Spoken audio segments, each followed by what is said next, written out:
It's a birch tree. Today we're going to tap this birch tree to release some of its lovely water. The water of birch is a bit like maple water. So you make maple syrup from maple water, and you can actually make a syrup from birch water, but it's a little less sweet. So birch water has loads of lovely natural electrolytes in it, a bit like coconut water, but it's a native species. Birch is betulinous, so it's full of something called betulinic acid, which is really, really anti-inflammatory. It's very good for the skin. It's a kind of diuretic, a slight diuretic, and a slight laxative, so don't drink too much of it. But yeah, without further ado, we'll show you how to tap a birch.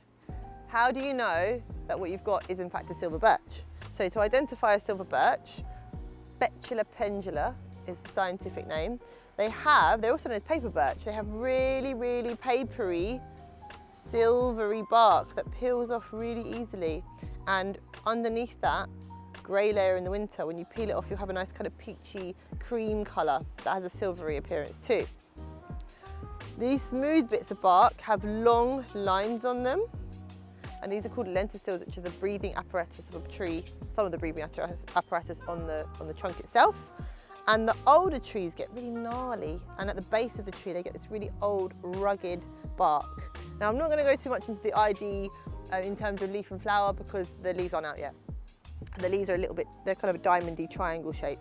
Many people are familiar with birch, but do get a good ID book and make sure that you identify it correctly, which goes to say for anything that you are going to consume from the wild or even from your back garden. Another thing to note is that you don't tap a birch tree if it's less than 25 centimetres circumference because it's too young and you're taking too much of its precious life force. Only tap the bigger trees that can really withstand it, and only tap each tree once every 3 years. The equipment you're going to need for tapping your birch is some nice pipe, a tubing. This is a 10mm tube. You can use anything that fits your drill bit. So you need a 10mm drill bit, 10mm tube, 8mm drill bit, 8mm tube. Simple simples. We need a nice sharp knife. I forgot my bush knife at home, so we've got a nice kitchen knife here. You're going to need a drill of sorts. Now, we'd love to use this old one that I used to use, but the mechanism seized up, so we can't. So we're actually going to have to use this bad boy today. You're going to need some sticks to hold your jar in place, and you're going to need a jar you have covered the top with muslin or some kind of mesh. And so that is it.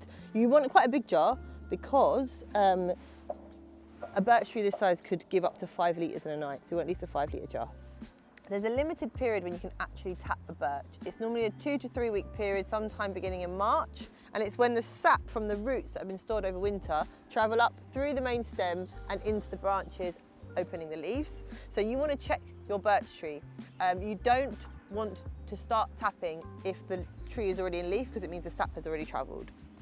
Also, you don't want to use any birches that aren't on your land or you don't have permission to use. You can't use birches on private or public land. Make sure they're in your garden or a friend's garden. So to check if your birch is having its sap rising, what you're going to do is get a sharp knife and make a really small incision on the main trunk and see if it bleeds water. So we've just checked the tree, its sap is rising. Now that we can see that our sap is indeed rising on this tree, we're going to make a small little drill. Well, we're going to make a little drill in the same spot that we've just checked, so it's not to damage the tree too much. We're going to go about 2 to 3 centimetres in. I think 2 will do on this tree because it's already dripping quite a bit.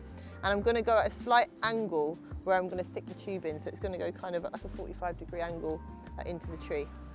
And we're really, really careful because it feels wrong with an electric drill.